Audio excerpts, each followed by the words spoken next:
मैंने हिंदुस्तान के 29 राज्यों में से 70 राज्य घूम चुका हूँ। आज हर राज्य में मोदी जी का वो क्रेज है, पूरे वर्ल्ड में मोदी जी जाते हैं, हर जगह उनको वहाँ के अंतर्राष्ट्रीय सम्मान से संबोधित किया जाता है। आज कुछ चंद लोग यहाँ आके सीपी में अपनी राजनीति रोटियां सेकने के लिए मोदी जी को गाली देते हैं, उनके खिलाफ। वो व्यक्ति ऐसा है ना, वो परिवार के लिए जीता है, सिर्फ वो देश के लिए जीता है। उसका एक ही सोच है कि मरूंगा तो देश के लिए, जीऊंगा तो देश के लिए। मैं इन भाई से पूछना चाहता हूँ, इनको दिक्कत क्या है? उसके बाद समस्याएं आने लगी। आप उधर बात काफी देर से सुन रहा हूँ। एक मिनट, आप कह रहे हैं लॉ कब से बनाया गया? आप बताइए पहले लॉ है क्या? आप पहले बताइए लॉ है क्या? आप पहले बताइए लॉ है क्या? पहले बताइए लॉ है क्या? कुछ समस्या है, जैसे आज के 2-3 मुद्दे उठे हैं। वहाँ पे रिपब्लिक भारत का था, यहाँ पे न्यूज 18 का था। वहाँ का मुद्दा अलग था, यहाँ का मुद्दा अलग था। मुद्दे में ये बात उठी कि हमारे सेना प्रमुख ने ये बात कही कि सेना तैयार है, सिर्फ सरकार के एक्शन लेने की देर है। अब मैं कुछ उदाहरण देना चाहता हूं। 1948 में जब पाकिस्तान ने हमारे देश पर आक्रमण किया, सरकार किसकी थी? पीओके उनके कब्जे में गया, कांग्रेस की सरकार थी। उदाहरण नंबर 1। उदाहरण नंबर 2, 1962 में चीन ने हमारे देश पर आक्रमण किया, सरकार किसकी थी? कांग्रेस की थी। अक्साई चीन उनके कब्जे में चला गया। ये कांग्रेस की ही देन है। और पीछे जाऊं, जो आज हमारे माननीय अमित शाह जी गृह मंत्री ने कहा अखंड भारत, अटल भारत, उनके लिए हम जानते। तो 1837 में अफगानिस्तान हमारे देश से अलग हुआ। ये भारत बहुत अखंड था। बर्मा, म्यांमार, तिब्बत, ये सारे हमारे देश के हिस्से हैं। लेकिन हम उस टाइम पे अंग्रेजों का शासन था। हम 1947 के बाद की बात करेंगे। 1948 में कांग्रेस की देन से पीओके बना। 1962 में कांग्रेस की वजह से अक्साई चीन बना, जिसपे चीन का कब्जा है। अरे पिछली सरकारों ने नियम और कानून तो बनाए, उसमें अस्थायी प्रावधान लगाया। और हमारे माननीय प्रधानमंत्री मोदी जी ने कहा पिछले पखवाड़े में कि भारत में अस्थायी प्रावधान के लिए कोई जगह नहीं है। तो उसमें उन्होंने गलत क्या कहा? अब कुछ हमें जितना डर बाहरी शत्रुओं से नहीं है, जितने हमारे देश में खास तौर से ये कांग्रेस ये ना डिवाइडेड रूल, जो अंग्रेजों की फूट थी कि फूट डालो राजनीति करो। तो मैम ये वो है कि इनके पेट में जभी मरोड़ उठती है जब कोई राष्ट्रवाद का या कोई अच्छा मुद्दा उठता है। मोदी जी ने अगर कश्मीर से 370-35 हटाया तो क्या दर्द हुआ? सबसे ज्यादा दर्द गुलाम नबी को होगा। आजाद शब्द नहीं जोड़ूंगा, क्योंकि गुलाम जो होते हैं उनको आजाद नहीं बोला जाता है। कश्मीर में सिर्फ 3 परिवारों की, गुलाम नबी, महबूबा मुफ्ती और उमर अब्दुल्ला, मैं उनके ही लड़के हैं वो, ठीक है। मैं वहां घूम के आया हूं, जो वहां के शोपियां अनंतनाग सबसे खतरनाक क्षेत्र है। 5 तारीख को हमारे यहाँ से ये दफाएं हटाई थी। 7 तारीख को श्रीनगर के लाल चौक पर तिरंगा भरा के आया हूँ। हमें लोग सोचते हैं गमछा डाल के घूमता हूँ, साधारण व्यक्ति हूँ। मैंने हिंदुस्तान के 29 राज्यों में से 70 राज्य घूम चुका हूँ। आज हर राज्य में मोदी जी का वो क्रेज है, पूरे वर्ल्ड में मोदी जी जाते हैं, हर जगह उनको वहाँ के अंतर्राष्ट्रीय सम्मान से संबोधित किया जाता है।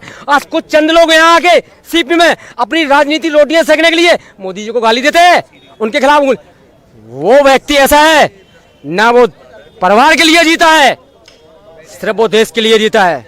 उसका एक ही सोच है कि मरूंगा तो देश के लिए, जीऊंगा तो देश के लिए। मैं इन भाई से पूछना चाहता हूं, इनको दिक्कत क्या है? 370 हटा, दिक्कत है? 35 हटने से इनको क्या? अब जब बात होती है, अभी परसों के बयान में पाकिस्तान के विदेश मंत्री महमूद कुरैशी ने भी, अभी तक पाकिस्तान बोलता था भारत अधिकृत कश्मीर, परसों उनके बयान में एक बहुत बड़ा मोटिव आया जब उन्होंने देख लिया संयुक्त राष्ट्र यूएस में हर जगह से पिट गए, पाक के नापाक इरादे सबने दुनिया ने जान लिए। तो उनके मुंह से निकला कि भारत अपने राज्य कश्मीर में लोगों को डरा धमका रहा है। मैं ये बोलना चाहता हूं, पीओके में इमरान खान, कल उन्होंने ऐलान किया है कि सबसे बड़ा जन आंदोलन करेंगे, जबकि पीओके में इमरान खान के खिलाफ ही रैलियां निकल रही हैं। पीओके खूब चाहता है कि हमारा भारत में संबंध हो जाए, और कुछ लोग यहाँ आके सबसे पहले मैं मोदी जी से आपके चैनल के माध्यम से ये रिक्वेस्ट करना चाहता हूं कि बाहर से तो लड़ना बाद में है, पहले हमें देश के गद्दारों को समझना है। और एक उदाहरण और देता हूं मैं, चीन ने जब देखा 2014 में मोदी जी का क्रेज उभरा, मोदी जी छा गए पूरे वर्ल्ड में, तो उसने कुछ महीने पहले हमारे माननीय दिवंगत स्वर्गीय श्री मनोहर लाल पारेकर जी हमारे उस टाइम पर रक्षा मंत्री थे, डोकलाम में चीन ने हस्तक्षेप किया। फोटो आएगी नहीं आएगी डोकलाम में, तो वहां उनको क्या जवाब दिया गया था? ये 1962 का भारत नहीं है, क्या आप आओगे हम आपको पूजा करेंगे। ये 2014 का भारत है, घुसोगे तो मारे जाओगे। तो डोकलाम ने मैम दुनिया ने देखा, चाइना ड्रैगन जिसको बोलते हैं वो बैक हुआ, गो टू द बैक। और 1948 में अगर नेहरू ने हमारी आर्मी को नहीं रोका होता, हमारी आर्मी ना कमजोर थी, ना है, ना रहेगी, तो पीओके कभी भी पाकिस्तान के कब्जे में नहीं आता। ये नेहरू की ये देन है। आप क्वेश्चन पूछो, मैं हर क्वेश्चन का जवाब दूंगा। ऐसे लोग, पता है इनकी विचारधारा क्या है? ये वामपंथी विचारधाराओं से प्रेरित है, इनका देश से कोई लेना देना नहीं है, इनको सिर्फ अपनी राजनीतिक रोटियां सेकनी है। हिंदू मरे या मुसलमान, हमें तो हत्या से काम। मैं पहले तो पाकिस्तान की, चलो मैं बात नहीं करता, वो दो कौड़ी का देश अनपढ़ तो उनके पास है, उनका हम बात करते हैं, ठीक है। हाँ हाँ जी, ठीक है। और बाद में मैं इनसे वो भी पूछूंगा जो उन्होंने कहा ना कि लॉ कब बनी, ये वो भी बात पूछूंगा मैं इनसे। इन्होंने कहा 1948 की बात की इन्होंने, ठीक है। 1948 पर अमित शाह जी ने जो सबसे बड़ा झूठ बोला पार्लियामेंट में, उन्होंने कहा कि जम्मू कश्मीर को किसने डील किया था? उन्होंने कहा कि वो डील किया था नेहरू जी ने। आप यूट्यूब पर वीडियो निकाल लेना, जम्मू कश्मीर को जिसने डील किया था वो था सरदार पटेल जी। और मैं नहीं कहता, सरदार पटेल जी बहुत बड़े नेता थे, ठीक है। लेकिन अगर हम बात करते कि कश्मीर में क्या हुआ, ये वो हो गया, जवाब पूछ देगा, हमारी बात लग जाएगी। कश्मीर में क्या हुआ, ये वो कि पाकिस्तानों को बड़े कश्मीर उनके पास चला गया, ये वो। एक्चुअली थोड़ा सा पढ़ना, जब वो वार शुरू हुआ था, नहीं मैं, आपने मुझे देशद्रोही बना दिया तो मैं ना बोलूं, ठीक है, ठीक है, ठीक है। आप ना 1948 की जो वॉर हुई थी ना, उसको पढ़ना, वो क्या हुआ था। जब आई थे ना वो पाकिस्तानी, जब आ गए थे भारत की सीमा में आ गए थे, वो पहले हो गया था जब हरी सिंह ने अपने प्रधानमंत्री को भेजा था सरदार पटेल के पास। उन्होंने कहा कि हमारी मदद कीजिए। सरदार पटेल ने कहा हम आपकी मदद तब करेंगे लेकिन जब आप भारत के साथ आ जाएंगे। उन्होंने कहा कि ठीक है हम भारत के साथ आएंगे, ठीक है। डील हुई, भारत ने अपनी फौज भेजी पाकिस्तान को, जितना भी पीछे हो चुके थे वो चले गए। और जितना उन्होंने हमारी बात सुनी, जितना भी वो कश्मीर था वो पाकिस्तान के हिस्से में आ गया। अगर हम बात करते हैं तो तब तो गृह मंत्री कौन थे? सरदार पटेल जी, ठीक है। मैं उनको जी कहता हूँ क्योंकि मैं उनका बहुत बड़ा फैन हूँ, ठीक है। अब उनकी बात 61 की बात, वो ठीक है, हमारी जो फॉरेन पॉलिसी थी वो बहुत कमजोर थी। हमारे जो कानून मंत्री थे, जो विदेश मंत्री थे, आई थिंक उन्होंने तो ये कह दिया था कि हम, चीन तो हमारा दोस्त है, हमें तो उनके अब वहाँ पर पुलिस ही लगा देनी चाहिए, हमें तो फौज की जरूरत ही नहीं है। वो तो उनकी फॉरेन पॉलिसी कैसी थी, वो तो उनके ही जो पार्टी के नेता थे उन्होंने भी उनको कहा था, ठीक है। अब चलिए 71 की वॉर भी होगी। 71 की वॉर क्यों हुई थी, ये सभी को मालूम है। हमने बांग्लादेश अलग करवा दिया। बात नहीं पूछी जा रही है, हमने तो चार जो एक आज के मौजूदा परिस्थिति में चल रहे हैं। हाँ, नहीं, अरे भैया तो भैया भाई साहब 1970 बोल रहे से बोल रहे, वो अगले सुन रहे हैं, वो बोलेंगे ना, वो करेंगे, ठीक है। 1948 से मैडम इन्होंने शुरू किया था। क्यों कर दी? आइए, ठीक है। 71 की बार हो गई, चलो ठीक है, हमने बांग्लादेश को अलग करवा दिया, ठीक है, वो हो गया। अब आता हूँ एक जंग जो इन्होंने छोड़ दी, एक जंग जो इन्होंने छोड़ दी, वो जंग कब हुई थी? वो जंग किसकी कब हुई थी? वो जंग हुई थी 99 में। जब प्रधानमंत्री कौन थे? बीजेपी के अटल बिहारी वाजपेयी जी, ठीक है। 99 में वो वॉर हुई। उसके बाद आप बताइए, वो बीजेपी तब तो बहुत, अटल जी तो बहुत बड़े नेता थे, ठीक है। 1999 में जो वॉर हुई, कारगिल की वॉर हो गई, उनकी फॉरेन पॉलिसी कैसी थी, ठीक है। उसके बाद पार्लियामेंट पे अटैक हो गया, आप आतंकवादियों को छोड़ भी रहे हो, प्लेन हाईजैक हो गया, किनकी सरकार थी? बीजेपी की सरकार थी, सही कहा ठीक है, ठीक है। वेट, पहले उसका ज्ञान इनसे पूछो। भाई साहब चेहरे को नहीं पकड़ोगे आप, 3 बार हो गया, आप चेहरा नहीं पकड़ोगे। हम तो देशद्रोही हैं, हम तो देशद्रोही हैं, ज्ञान तो पूरा हो जाएगा। जैसे हमारे अभी छोटे भाई ने ये कहा कि 1999 में अटल जी की सरकार थी, उसको छोड़ा, इसको छोड़ा, उस टाइम पे ये विधेयक क्यों नहीं लाए गए? उस टाइम पे एक प्रॉब्लम सी थी। होता क्या है ना, हमारे यहाँ कानून व्यवस्था 2 प्रणाली में बांटी गई है, न्यायपालिका और कार्यपालिका। सुने दो। हाँ इनके अलग अलग प्रावधान है। न्यायपालिका अपना काम करती है और कार्यपालिका अपना। कार्यपालिका का मतलब होता है संसद। संसद में कानून बनाए जाते हैं और न्यायपालिका उन पे अमल करती है। अब मैं भाई को उदाहरण देता हूं, इन्होंने 1999 अटल बिहारी जी के टाइम का उदाहरण दिया, तो उस टाइम पे उनके पास मजबूरी पता क्या थी? वो नरेंद्र मोदी से ज्यादा बड़े देशभक्त थे। मैं एक बात उदाहरण दूं, जिसको बुरा लगे बुरा ही लगे, उनके पास मजबूरी पता क्या थी? उनके पास अल्पमत की सरकार थी। ये आई और कांग्रेस भाई साहब प्लीज भाई, मनमोहन सिंह पे भी अल्पमत की सरकार थी। भाई साहब उनके पास अल्पमत की सरकार थी। और तो और अभी 2014 में जब मोदी जी ने पूर्ण बहुमत की सरकार बनाई, तब भी उनके पास मजबूर थी। लोग ये कहते थे, मोदी जी कहते थे 56 इंच का सीना चौकीदार, कुछ लोगों ने ट्रेंड बाहर उड़ाया, चौकीदार सो रहा है, 56 इंच का सीना कहाँ है? मजबूरी कहाँ थी पता है मैम? मैं बताता हूँ आपको। उसका रीजनल क्या होता है कि जब कोई भी विधेयक लोकसभा में लाया जाता है, भले ही आपकी सरकार पूर्ण हो, लोकसभा से तो आप पारित करवा लोगे, लेकिन राज्यसभा में ये कांग्रेसी फंसा देते थे। उसका रीजनल ये था कि 1947 से लेके 2018 तक, 2018 तक कांग्रेसियों का ही कब्जा राज्यसभा में था।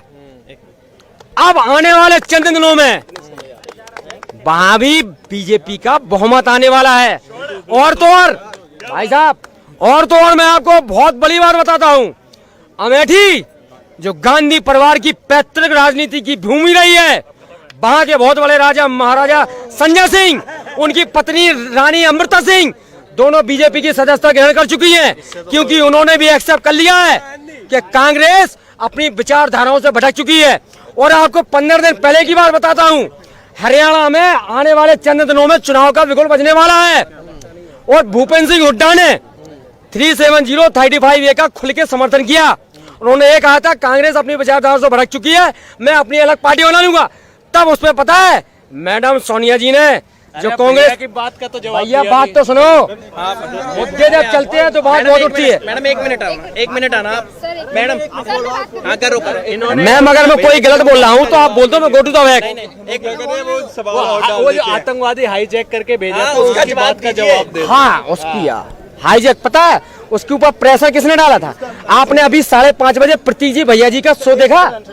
उदाहरण देता हूँ आपको भैया, उस टाइम पे एक मिनट इसका रियल आंसर बता दो सर को। एक मिनट रियल आंसर बता दो भाई साहब। अगर आज के डेट में भी ना कोई अगर हाईजैक अगर हो रहा है ना, वो दोनों गवर्नमेंट का कहीं ना कहीं एग्रीमेंट हो के ना छोड़ते हैं, ठीक है। तो उसी टाइम जो अपोजिशन भी था भाई कि अगर हाईजैक है सबका फैमिली है, तो इसमें आप सेंसलेस क्वेश्चन कैसे करते हो? मैं तो समझ नहीं पाता हूँ।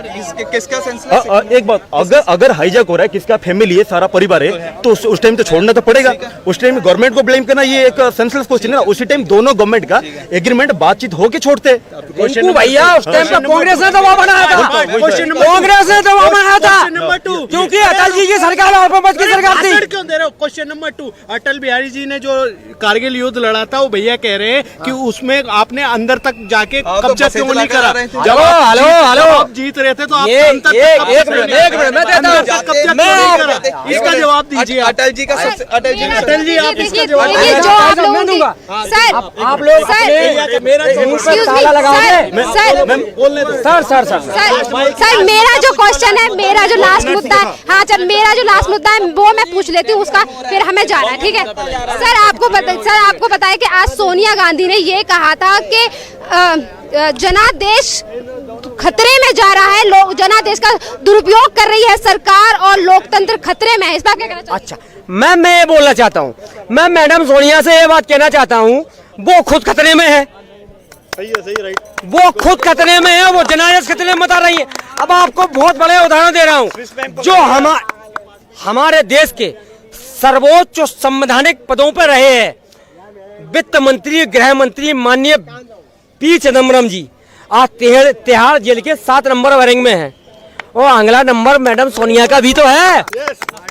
जिस व्यक्ति ने 70 सालों से देश का पैसा खाया है, ये चौकीदार है, ना तो सोएगा ना सोने देगा। इधर मैडम आंसर ले लो। आंसर लो मैडम आंसर। मैडम, अगर मेरी बात अच्छी लग रही तो हम पर लाइक करो, इनकी लग रही हो तो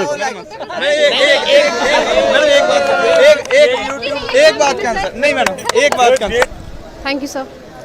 सर वहाँ ना सर कहाँ है केशव सर, कहाँ है? मुझे तो दिख नहीं रहे, कहाँ है? ये तो ये नहीं है, कहाँ है? ये फोन करना जरा। क्या हो गया? हाँ सर आप बोलोगे? नहीं आप इसी चीज पे। एक मैडम जी, आप एक आपसे रिक्वेस्ट है, जितने आप ज्यादा सवाल करेंगे उतना अच्छा रिएक्शन मिलेगा। सवाल तो जितने लिमिटेड नहीं लिमिटेड तो होती है, लेकिन फिर भी हर मुद्दे में एक बीच में ऐसा सवाल भी आता है जिस पे हम बोल रहे हैं और उसका कोई फैक्ट नहीं है, तो उस पर आपको टोकना आपका बनता है। नहीं सर, हमारे में ये नहीं है, मतलब ये है कि जो सर के मन में वो सर पहले बता ले, फिर उसके बाद में दूसरा क्वेश्चन करूँगी। मैं टोकना नहीं चाहती क्योंकि ये डिबेट नहीं है। मुझसे पूछिए ना, मैं बताता हूँ। कहाँ है सर? आप 2 मिनट। ठीक है। सर आपसे पूछो सर, आपको पता है कि आज सोनिया गांधी ने बयान दिया था अपनी पार्टी की तरफ से, उन्होंने ये कहा था कि लोकतंत्र खतरे में है और सरकार जनादेश का दुरुपयोग कर रही है। तो हमारे जो पूर्व प्रधानमंत्री हैं उन्होंने भी ये कहा कि प्रधानमंत्री नरेंद्र मोदी को अखबार में फोटो छपवाने की जगह अर्थव्यवस्था पे ध्यान देने की जरूरत है। क्या कहना चाहेंगे? मैं ये कहना चाहूँगा कि पहले जो हमारे पूर्व प्रधानमंत्री थे वो पहले तो कुछ बोलते नहीं थे, अब पता नहीं उनके पास जबान कहाँ से आ गई, वो इतना बोलने लगे हैं। मुझे तो लगता है उन्हें ये सब छोड़ के अभी थोड़ा संन्यास ले लेना चाहिए। अभी देश अच्छे से चल रहा है, उनको थोड़ा कम बोलना चाहिए और गुलामी अब कम दिखानी चाहिए। वैसे ही वो बहुत ज़्यादा बदनाम है, अब और बदनाम हो जाएंगे देश में। जो बिल्कुल उनका जो अभी जो वो जो हरकत कर रहे हैं, ये अपने आप का जो वो पहले ही लोग उनको देख चुके हैं। पहले वो फाइनेंस मिनिस्टर रह चुके थे, वो 91 के टाइम, उस समय उनका अच्छा इमेज था। उन्होंने अपना इमेज खराब किया 10 साल गुलामी करके, अब फिर वो और ज़्यादा गुलामी कर रहे हैं, इससे उनका इमेज और ख़राब होगा। तो बस यही कहना। सोनिया गांधी ने ये भी कहा कि जैसे कि पी चिदम्बरम के ऊपर ईडी की कार्रवाई, वो तो बहुत दिनों से चल रही थी और अब जाके वो तिहाड़ जेल पहुंच गए। अब एक एक करके कांग्रेस के जितने भी भ्रष्टाचारी नेता हैं उन्हें एक एक करके उन पर कार्रवाई हो रही है। तो सोनिया गांधी ने ये भी कहा कि एक आंतरिक दुश्मनी है, इसीलिए ये सब हो रहा है। कोई आंतरिक दुश्मनी नहीं है, जिसने भ्रष्टाचार किया है उसको सजा मिलेगी, जो कि सही चीज़ हो रही है। जो भी हो रहा है वो बिल्कुल सही चीज़ हो रहा है। सोनिया गांधी को पता है कि अब वो भी जेल जाने वाली हैं, इसलिए वो ये सब बोल रही है। वो उन्हें पता है कि अब अगला नंबर उनका है, उसके पहले वाड्रा जी का नंबर आएगा, इसलिए वो डर रही हैं, इसलिए ये सब बोल रही हैं, लोगों को भड़काना चाह रही हैं। लेकिन होगा वही, अब सब लोग एक साथ एक एक करके जेल जाएंगे। सर एनआरसी को लेके ममता बनर्जी धरना दे रही है, मोर्चा निकाल रही है बीजेपी के खिलाफ, इस पर क्या कहना चाहिए? वो कुछ नहीं होगा ये मोर्चे से। मैं तो यही कहना चाहता हूँ कि एनआरसी बीजेपी जो भी कर रही है बिल्कुल सही कर रही है। एनआरसी बिल जो है वो मतलब एनआरसी करके सबको जो भी मतलब देश के नहीं है उनको निकालना चाहिए, ये पता करना चाहिए और उनको कम से कम वोटिंग का अधिकार तो नहीं होना चाहिए। इसका वो जो पॉलिटिकल पार्टीज़ है, ममता बनर्जी वगैरह जैसे लोग, ये लोग उसका दुरुपयोग कर रहे हैं और मुलायम सिंह यादव जैसे लोग भी उसका दुरुपयोग कर रहे हैं। सर आप इस बात पे क्या कहना चाहेंगे कि अभी हमारे जो सेना प्रमुख है उन्होंने पाकिस्तान को एक करारा जवाब दे दिया है। उन्होंने ये कहा कि हमारी सेना पूरे 24 घंटे तैयार है, जिस वक्त भी उन्हें लड़ने के लिए सरकार अनुमति दे देगी वो तैयार है। बिल्कुल सही कहा है सेना प्रमुख ने, और पाकिस्तान अब पूरी तरह से डर गया है। और मुझे तो ये भी लगता है कि उनके पास एटम बम भी वो हमारे कुछ लोग बोलते हैं उनके पास फलूदा है, कुछ एटम बम भी नहीं है, वो बस डराने के लिए गीदड़ भभकी देते हैं। अब जब मजबूत सरकार आई है तो उनको डर लग रहा है, इसलिए वो उल्टा सीधा बोल रहे हैं, लेकिन फिर शांत हो जा रहे हैं। जब मोदी जी गरज रहे तो वो शांत हो जाते हैं। Thank you sir. बोलोगे सर आप? सर आज आपको पता है कि सोनिया गांधी और मनमोहन सिंह ने ये कहा कि अर्थव्यवस्था मोदी जी को फोटोज खिंचाने की जगह अखबार के लिए अर्थव्यवस्था पे ध्यान देना चाहिए। और सोनिया गांधी ने भी ये कहा कि जो सरकार है वो जनादेश का दुरुपयोग कर रही है। मैम देखिए, उन्होंने कुछ गलत तो कहा नहीं है, क्योंकि अगर देश की अर्थव्यवस्था देखी जाए तो बहुत ज़्यादा गिर रही है। वो ठीक है, हमारी मीडिया भी जो 90% मीडिया है जो, और पाकिस्तान की मीडिया भी है, वो भी हमें कश्मीर पर हमारा ध्यान लगा रहे हैं, हमारे भी कश्मीर पर ध्यान लगा रहे हैं। लेकिन सच तो ये है, जीडीपी तो पूरी तरह से गिर गई। हमारे मोदी जी कहते हैं हम $5 बिलियन के जो भी उन्होंने कहा कि हम बनाएंगे या इकॉनमी बनाएंगे, कैसे बनाएंगे? 5% पर तो आपकी जीडीपी आ गई। अगर हम भ्रष्टाचार की बात करते हैं, ठीक है, कांग्रेस के नेता हैं, भ्रष्टाचारी तो हैं, इसमें भी कुछ नहीं है, लेकिन बीजेपी के भी हैं, ठीक है ना। तो दोनों तरफ है तो एक जैसे ही, वो दोनों ही सरकारें तो एक जैसी हैं, ठीक है। तो अगर नरेंद्र मोदी पहले तो कहते थे कि रॉबिन वाड्रा को मैं जेल में डालूंगा, अब क्यों नहीं गए, ठीक है ना। वो क्यों गए हैं? पी चिदम्बरम क्यों गए हैं जेल में? वो इसलिए गए हैं क्योंकि जब अमित शाह जेल में थे तो पी चिदम्बरम गृह मंत्री थे, ठीक है ना। तो ये बात छुपी हुई नहीं है, सभी को मालूम है। सेना प्रमुख ने ये कह दिया कि पाकिस्तान से लड़ने के लिए हमारी सेना 24 घंटे तैयार है, बस उन्हें एक आदेश की जरूरत है सरकार की तरफ से। जैसे कि पाकिस्तान को आपको पता है कि वहाँ से हमेशा धमकियाँ मिलती रहती हैं, इस पर आप क्या कहना चाहते हैं? हाँ देखिए, सेना का तो काम है लड़ना। वो तो जब भी हमारे सरकार जो है ऑर्डर देगी तो सेना तो लड़ेगी। सेना तो पहले भी लड़ती है और जंग जीतती भी आई है। पाकिस्तान की रही बात, पाकिस्तान तो अपनी अवाम का पूरी तरह से अपना ध्यान भटका रहा है उनका, कि आप कश्मीर पर आ जाइए, लेकिन खाने के लिए तो उनके पास रोटी भी नहीं है, ठीक है ना। तो वो भी ध्यान भटका रहे हैं, ये भी ध्यान भटका रहे हैं। लेकिन आपको भी मालूम है, जंगे लड़ना आसान बात तो नहीं है, क्योंकि अगर देश ने 2 वर्ल्ड वार भी देखी हुई हैं, वो क्या हुआ था सभी को मालूम है, ठीक है ना। अगर उनके पास एटम बम है, हमारे पास भी है, ठीक है ना, तो तबाही तो एक जैसी होगी। सर एनआरसी पे क्या कहना चाहेंगे कि ममता बनर्जी इस चीज़ का विरोध कर रही हैं और वहाँ बंगाल में मोर्चा निकाल रही हैं इस चीज़ के खिलाफ? मैं एनआरसी अगर ठीक तरीके से होती तो ठीक था, लेकिन अगर आप देखा जाए तो हमारे पूर्व राष्ट्रपति का भी नाम आया उसमें। कई सेना के ऐसे लोग थे जो 97 की वॉर लड़े, 65 की वॉर लड़े, उनका नाम भी आ गया, ठीक है ना। तो वो देश के सिटीजन नहीं थे जो आपके लिए जंगे जीत कर आए थे, जो अपने जहाज़ों में बम फेंक कर आए थे, वो क्या इस देश के नहीं है? आप उनको नहीं मानेंगे सिटीजन, क्योंकि ठीक है वो। और उसमें क्यों मुसलमानों का ही नाम क्यों आ रहा है? उसमें किसी भी हिंदू का नाम क्यों नहीं आ रहा है? किसी भी सिख का नाम क्यों नहीं आ रहा है? ठीक है, सिख उस तरफ कम है, लेकिन फिर भी किसी का नाम क्यों नहीं आ रहा है, ठीक है ना। सोच एक लगा लीजिए आप, धर्म को टारगेट किया जा रहा है या कुछ भी किया जा रहा है, और ज़्यादा से ज़्यादा ये है कि बंगाल में ममता बनर्जी की इमेज लो करने के लिए किया जा रहा है, ठीक है ना। तो जैसे पहले भाई ने कहा था कि ममता बनर्जी तो डायन है, ये बातें नहीं होती, क्योंकि विपक्ष है, अगर विपक्ष नहीं होगा तो डेमोक्रेसी का भी कोई मतलब नहीं रहेगा। डेमोक्रेसी भी तभी है अगर विपक्ष है, ठीक है ना। विपक्ष जब नहीं होता था तो फिर 1975 में क्या हुआ था सभी को मालूम है, जब इंदिरा गांधी ने जो किया था। तो ऐसा ही है, चलता है बस, ठीक है।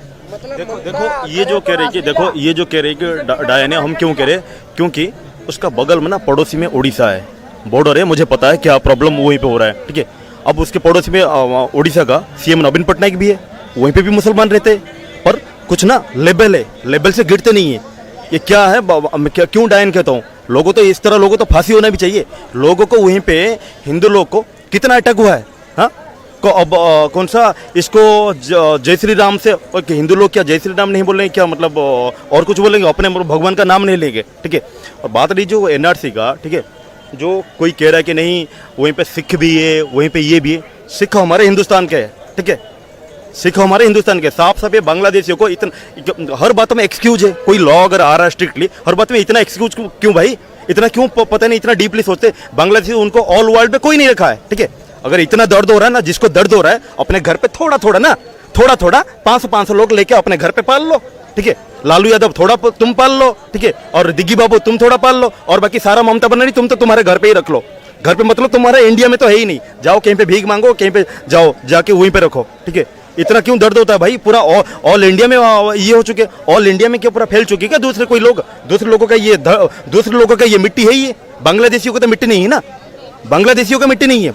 बिल्कुल पूरा आके बीमारी करके रात को घूमोगे ये सारे बांग्लादेशी है, ठीक है, परे पड़ जाते हैं कहाँ से आके, बिल्कुल स्मेल करते रहते हैं, जो कि इसलिए इनको कोई रखना क्यों नहीं चाहता है, क्योंकि ये देश के लायबिलिटी है, देश के एसेट्स नहीं है। ये लायबिलिटी को कौन रखेगा भाई? अपने घर में जितना रिसोर्सेज है पहले तो उसको हम खाने के लिए है ही नहीं, ठीक है, और लोगों के लिए वैसे पहले से इतना पॉपुलेशन है, हम किसका क्यों जिम्मेदारी ले? मैं कह रहा हूं कि ये बीमारी को दूसरे गवर्नमेंट क्यों सही नहीं किया? इसको तो इनको तारीफ करना चाहिए ना। इसको अगर ये मुद्दा उठाया, अगर ये गवर्नमेंट अगर इसका ट्रीटमेंट कर रहा है, ठीक है, इनको ये चीज को सपोर्ट करना चाहिए और इनके माइंड में कहीं ना कहीं लेना चाहिए कि इससे पहले गवर्नमेंट क्यों नहीं किया था। बांग्लादेशी रोहिंग्या कोई 10-15 लोग तो है ही नहीं, हा?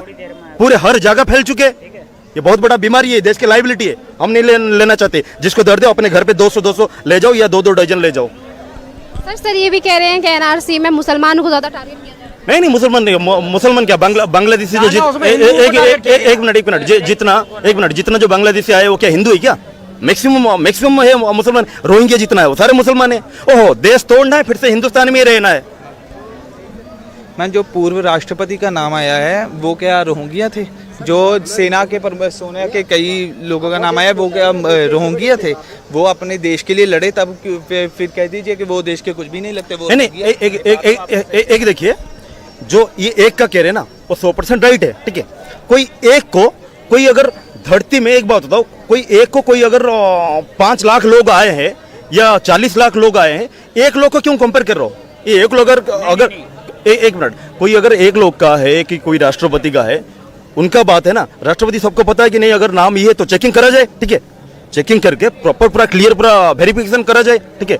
और कहीं ना कहीं हम नहीं कहते कि कोई जितना रोहिंग्या, हम नहीं कहते कि हमारे जो हिंदुस्तान में जो लोग हैं उनको कोई बाहर भगाए, ठीक है। जो जिसका प्रॉपर आईडी रिसर्च कर रहे हैं, ठीक है, जिसका अगर कहीं पे सपोज आप हमारे गांव जाओगे, ठीक है, कहीं ना कहीं अगर मेरे पास आईडी भी नहीं है तो गांव के लोग तो इंक्वायरी में पूछते नहीं ये इनका बेटा है, ये इसके दादाजी का नाम ये है, इनका जमीन वहीं पे है, ठीक है। अगर वो चीज कहीं ना कहीं सबूत मिलता नहीं है, सब कुछ इन्वेस्टिगेशन करने के बाद हम कहते हैं, इसमें भी क्यों दर्द है? मैं कह रहा हूँ कि इन्वेस्टिगेशन तो होता है ना, ऐसे नहीं कि अपना मर्जी, अरे भाई तुम चले जाओ, तुम बांग्लादेश से आओ, रोहिंग्या से आए हो, ठीक है, इन्वेस्टिगेशन कर रहे, इसको तो सपोर्ट करो। कोई पॉलिसी अगर हो रहा है उसको तो सपोर्ट करो। नहीं, कुछ लोगों को कौम ही दिखाई देता है, यही तो बर्बाद कर देता है। जो पाकिस्तान अपने कौम सोच के जैसे बर्बाद हुआ ना, क्यों हम बार बार फिर से पाकिस्तान का नाम ले रहा हूं? क्योंकि यहीं पे जो लोगों को ना, यहीं पे क्यों ममता बनर्जी को दर्द हो रहा है? क्योंकि इनको सब कुछ वोट तो वहीं पे लेना है, ठीक है, बिल्कुल पूरा एक कौम को लेके ही चल रहे। जितना लोग आगे भाई आओ, जितना बच्चा पैदा करो, मैं तो यहीं पे पूरा राज करूंगा। पूरा जो कहते कि पूरा ऑल वर्ल्ड का ना, जो पूरा टेररिस्तान वो कर चुका है उस जगह को, कहीं ना कहीं पूरा अगर यूएपी अनलॉफुल अगर एक्ट अगर ये करा जाए ना, इसका पक्का 100% लिंक होगा। मैं कह रहा हूँ 100% लिंक होगा। अगर नहीं लिंक हो रहा मैं जेल जाऊंगा, मैं रेडी हूँ, सबूत कह रहा हूँ, क्योंकि इसका 100% लिंक है। मैं जो इन्होंने बच्चों की जैसी बात की कि वो बच्चे पैदा करो, ये सबसे ज़्यादा बात तो साक्षी महाराज करते हैं। साक्षी महाराज कहते हैं कि हिंदुओं को 10-10, 15-15 बच्चे पैदा करने चाहिए, क्योंकि उनकी साक्षी महाराज तो बोलते हैं, और आपने तो पूरा दस्तूरी दिखाए हो। ठीक है, तो आप भी दे लेना, ठीक है। ते थोड़ा सा रियलिटी फेस करना सीखिए। अगर ठीक है वो रोहिंग्या मुसलमान जो है वो ठीक है इस देश के नहीं है, तो आप बताइए बांग्लादेश को लौटा देंगे? वो बांग्लादेश लेगा वो कभी? ठीक है, थोड़ी सी रियलिटी को भी फेस करना सीखे ना। आप सिस्टम, आप ठीक है योजनाएं बना देते हैं, लेकिन उसके बाद आप कैसे उनको इम्प्लीमेंट करते हैं? आज तक कौन सी मोदी सरकार की कौन सी ऐसी योजना है जो अब तक इम्प्लीमेंट हो अच्छी तरीके से हुई हो? उनकी तो कोई कभी वो, देखिए ये बात कह रहे हैं कि जो लोग आ गए उनको लेंगे। खैर बांग्लादेश की स्थिति है कि वहाँ पे जो वहाँ के जो बासिंदे हैं उनको रहने की जगह नहीं है, तो लेने का सवाल तो नहीं उठता है, लेकिन उनको लेना पड़ेगा, क्योंकि ये आपके यहाँ से आए हैं। और ये एनआरसी कहता है कि 1971 के पहले जितने लोग आए हैं उनके पास डॉक्यूमेंट्स के साथ, उनके पास डॉक्यूमेंट है, वही यहाँ के बासिंदे होंगे। 1971 के बाद के कोई भी आदमी यहाँ का बासिंदा नहीं रहेगा। और एनआरसी के अंतर्गत इन्हीं सारी चीज़ों को एक प्लान के तहत किया जा रहा है। और अभी जो एनआरसी अभी किया गया यहाँ पे 2-3 बार किया गया है, तो पहले किया गया था तो कुछ 40 लाख लोग आए थे, उसके बाद संख्या कम हो गई, 19 लाख आ गई। ये कह रहे थे कि मुसलमानों को टारगेट किया जा रहा है। इनको मैं बता देता हूँ आंकड़ा क्या है कि 7 लाख उसमें मुसलमान है, केवल 12 लाख हिंदू है उसमें। राइट, यही सर मैंने कहा था। ठीक है। और ये कह रहे थे कि पूर्व राष्ट्रपति कोई थे, पता नहीं, मुझे ध्यान नहीं है, पता नहीं कौन है, जो भी है, उनके परिवार के कुछ लोग निकल गए इससे। हाँ, निकले। देखिए 20 उसमें 10 से 15% लोगों ने फिर से डाला है कि भैया हम इस यहाँ पे रह चुके हैं, किसी पद पे रहे होंगे, किसी संवैधानिक पद पे रहे होंगे या कहीं पे उन्होंने सरकारी नौकरी की होगी, तो उसकी जांच चल रही है, इसीलिए उसको रोका गया। नहीं तो 19 लाख लोगों को यहाँ से बाहर किया जाने का प्लान है। लेकिन वो सारी चीज़ें जो 10-15% का डिस्प्यूट चल रहा है, जिस पे जांच फिर से चल रही है, वो सारी चीज़ें होने के बाद इनको अवश्य निकाला जाएगा। हम किसी भी स्थिति में हम अपने देश में बन रहे, हमारे देश की जनसंख्या ऐसी ऑलरेडी पहले से बहुत ज़्यादा है, हम ऐसे ही परेशान है, हमारे पास संसाधन सीमित है और उसको भोगने वाले बहुत से लोग हैं। और भूखमरी और इसकी इतना बड़ा देश होने के, इतने संसाधन होने के बावजूद भी यहाँ पे भूखमरी का सामना करना पड़ रहा है। यहाँ पे लोग नशाखोरी का लत हो चुका है, लोग को खाना नहीं मिलता तो नशा करने लगते हैं, तो सारी चीज़ें हो रही है। तो उनको कैसे एक्सेप्ट करें जो यहाँ पे अवैध रूप से रह रहे हैं। अभी तो ये 19 लाख का आंकड़ा है, केवल असम का आंकड़ा है। अभी ये बंगाल में आएगा, दिल्ली में आएगा, यूपी में आएगा, बिहार में आएगा, पूरे देश में होगा ये। अभी वहाँ से शुरू है, जहाँ से ये जड़ इसकी है, वहाँ से स्टार्ट हुआ यार, यहाँ से स्टार्ट हुआ। तो पहले की सरकार ने इस पर कोई संज्ञान नहीं लिया, अब धीरे धीरे क्या हुआ, वो पूरे देश में फैल गए, पूरे देश में फैल गए, जगह जगह फैल गए। आपको मैं बांग्लादेशी यहाँ पे हर जगह दिखा दूंगा, जो ये सूंघते आपको सोल्यूशन सूंघते हुए मिल जाएंगे रुमाल में। यहाँ पे यहीं पे 10-15 बच्चे यहाँ पे, इतने 12-12 साल के बच्चे यहाँ पे सूंघ रहे हैं। तो ये सब सारी चीज़ें हो रही हैं। क्यों इन बोझ बन रहे लोगों को हम क्यों रखें। हमारे देश में ऐसी जनसंख्या की इतनी ज़्यादा वो हो चुकी है कि हमें जनसंख्या कानून लाना पड़ रहा है, सारी चीज़ें करनी पड़ रही है। तो हम इन चीज़ों को हम एक्सेप्ट नहीं कर सकते, इसको हटाना ही पड़ेगा। नहीं तो आने वाले समय में इतने भयानक परिणाम आएंगे। ये कह रहे हैं कि उन कहाँ जाएंगे, इनको भी समझ में आ जाएगा। हो सकता है कि ये खुद ही अगर जान जाएंगे कि बांग्लादेशी हो तो एक्सेप्ट भी नहीं करेंगे, कहेंगे भाई इतनी यहाँ पे पॉपुलेशन होगी, मैं क्या करूँ, मैं कहाँ रखूँगा, किसी को नहीं रखेंगे। ये तो ये बात सोचनी चाहिए कहने से पहले कि इनको कहाँ भेजा जाएगा। 1948 से हम कह रहे हैं कि पाकिस्तान ऑक्युपाइड कश्मीर हमारा है, मिल गया। वो कह रहे हैं कि इंडिया का जो कश्मीर है वो उनका है, उनको मिल गया, नहीं मिला ना। तो आप ये कहना कि बांग्लादेश उसको वापस लेगा, वो नहीं लेगा। आप उनको फोर्स कर भी नहीं पाएंगे। क्यों नहीं कर पाएंगे? क्योंकि चीन है, चाइना जो आपका है, सारे जो आपके पड़ोसी देश हैं उनको अपने साथ मिला रहा है। एक मेरा क्वेश्चन है, परमानेंट रजिस्टर्ड सिटीजनशिप, ये अगर स्ट्रिक्टली होता है, आप सपोर्ट करते हो या नहीं? मैंने अपने फर्स्ट आपको यही कहना था कि अगर ये अच्छे तरीके से इम्प्लीमेंट होता तो ठीक था। लेकिन नरेंद्र मोदी के द्वारा जो भी योजना बनाई जाती है उसको बार बार अमेंड करने का क्या मतलब होता है? अगर आपके जीएसटी देख लें, जीएसटी में पता नहीं कितनी अमेंडमेंट हो चुकी हैं। जो भी योजना बनाई जाती है उसको अमेंड करना पड़ा है। इसका मतलब सर मेरा सिंपल क्वेश्चन है, मैंने एक मिनट आपने परमानेंट रजिस्टर्ड सिटीजनशिप, क्योंकि जो मैं क्यों ये कह रहा हूँ, क्योंकि जो कश्मीर में ना जो दूसरे जो लोग हैं ना, उनको ना कोई जॉब है, ना उनका आईडी भी है, ठीक है। तो वहीं पर अगर ये कानून अगर लाया तो